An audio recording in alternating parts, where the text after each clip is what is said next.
Shabbat Shalom.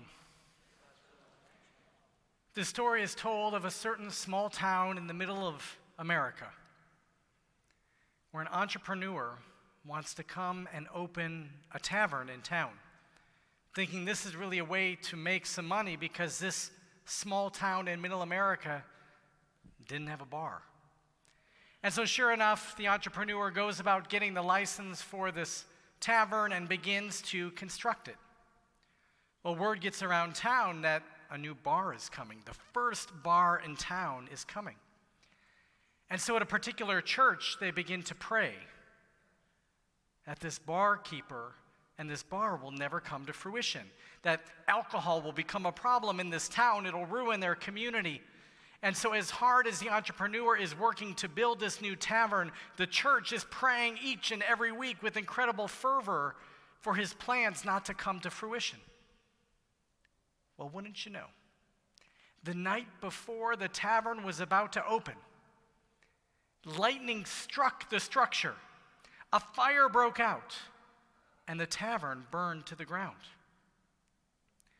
Well, you know what happened next. The barkeeper, the entrepreneur, hired an attorney, and he took the members of the church to court.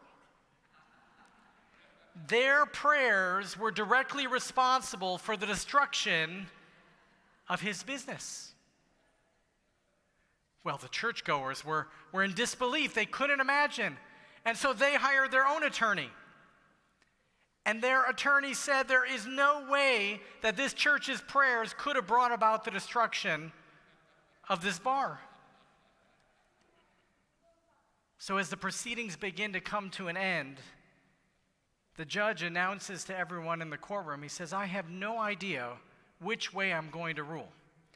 But I think it's interesting that the tavern owner believes in the power of prayer, and the members of this church don't believe in the power of prayer at all. We are today Shabbat Nachamu. After Tisha B'Av, we come to this very special Haftarah, this special Shabbat where God reminds us, if we have faith, if we do right by God, then God will take us back in love, then good things will happen, we will be healed, we'll be rewarded, we'll return to our land. That there's a direct connection between our faith and our ritual, and good things happening to the Jewish people.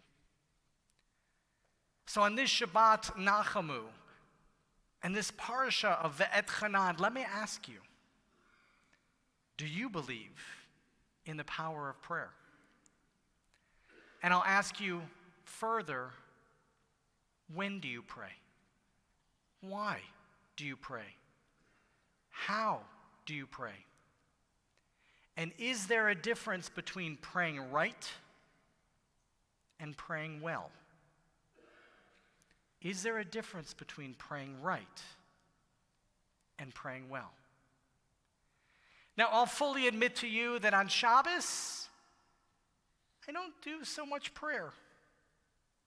I do a lot of kibitzing. I do a little bit of l'chaim. I do a lot of attendance taking. I know who was gone last Shabbos but is blessedly back this week, so everything must be okay. I know who has now missed a couple Shabboses in a row, and so I'm going to have to remember to check on them this week.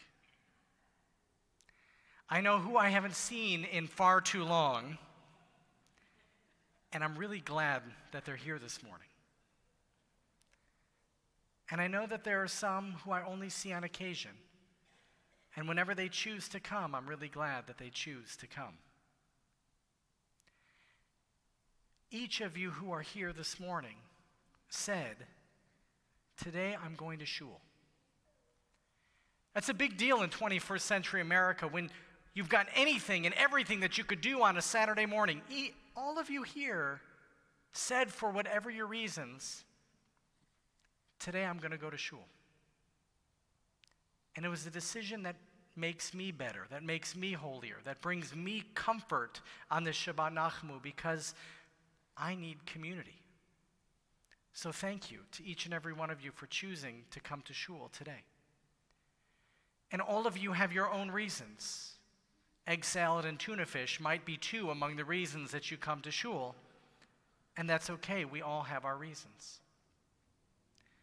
So I don't necessarily come on Shabbos to pray so much as to be a part of a prayerful community. Now, don't get me wrong, there are moments of prayer. Whenever we say a Misha Berach, whether it's for an ufruf, whether it's for a birthday, whether it's for healing, I'm genuinely at prayer. And then there are some moments, and you all know, when Chazan will just hit it right. You know, for me, because that's what it's about. Where I'll be at prayer. But it's not every moment, and it's not for 2.5 hours, let alone when we used to do 3 hours of prayer. But there are moments in which we really feel prayerful. Certainly during weekday minyan, I will tell you I feel a little more prayerful because those are the moments we get to ask God for things. Within the Amida, I ask God for wisdom. One of the first blessings, chokhmah. I ask God for wisdom on how to address the challenges of our day. And certainly I ask God for healing, for myself, for my family, for our community. There are those moments. Whenever I feel most out of control, I think that's when I really feel the most prayerful. We just got back this past Monday through Friday. We went to Prince Edward Island, Canada, to celebrate Rebecca's upcoming special birthday, which means we had to get on a lot of airplanes that continued to get smaller over the course of our travels. And if you know me, you know that I don't like airplanes. So you want to see a man at prayer, turn to Rabbi Starr on an airplane, and you'll see a whole lot of prayer going on.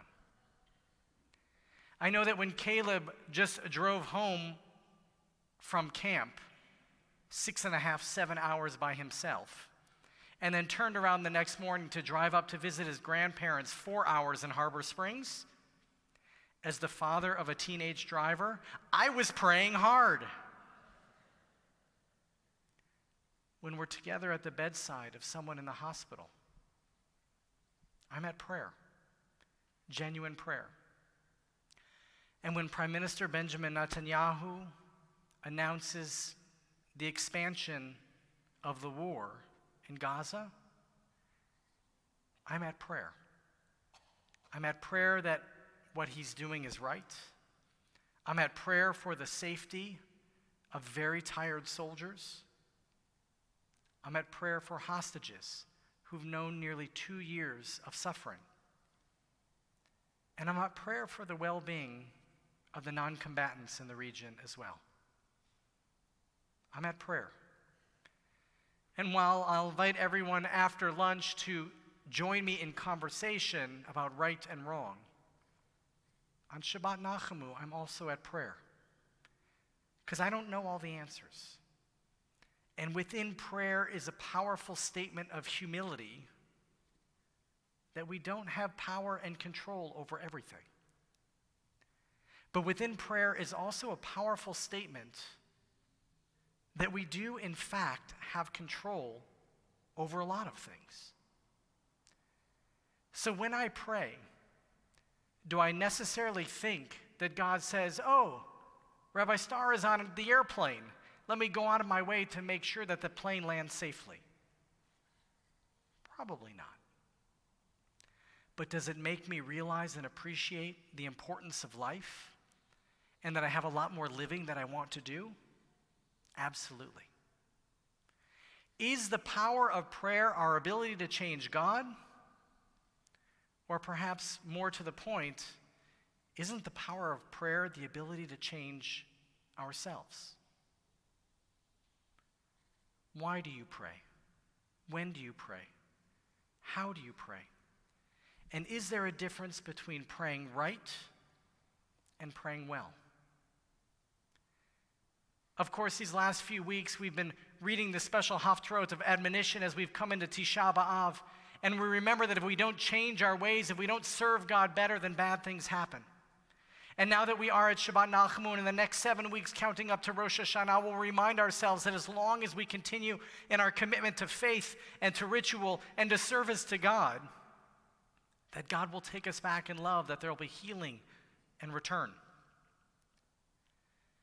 And there's an interesting paradox within the covenant. The more we focus on our internal spiritual lives, the more God will reward us in our external lives. The more we're in service to God in our hearts, the more God will make sure that we have food, that we have land, that we're safe from our enemies. But the more we focus on trying to seize control and power and authority and rule over others, the less of any of that we'll actually have.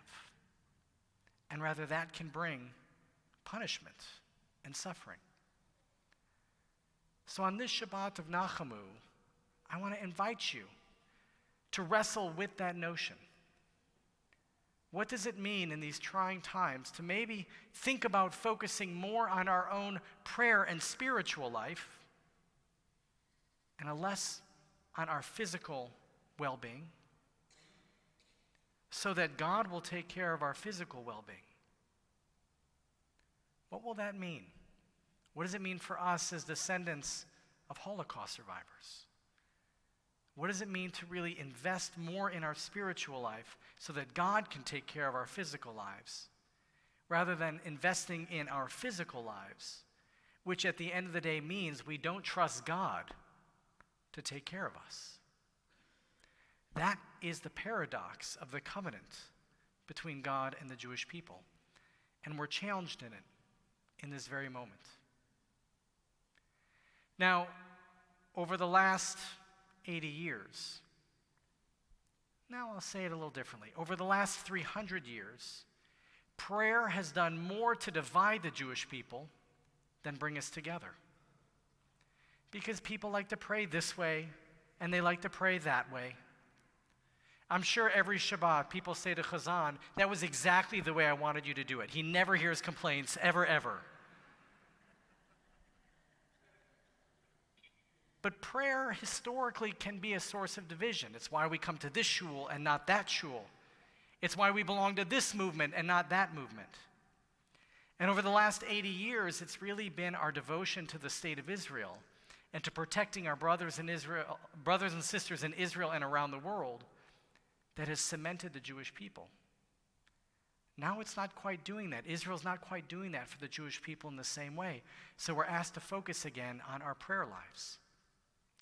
So what might it mean in the next week or in the next month or in the next year for us to talk about the difference between praying right and praying well?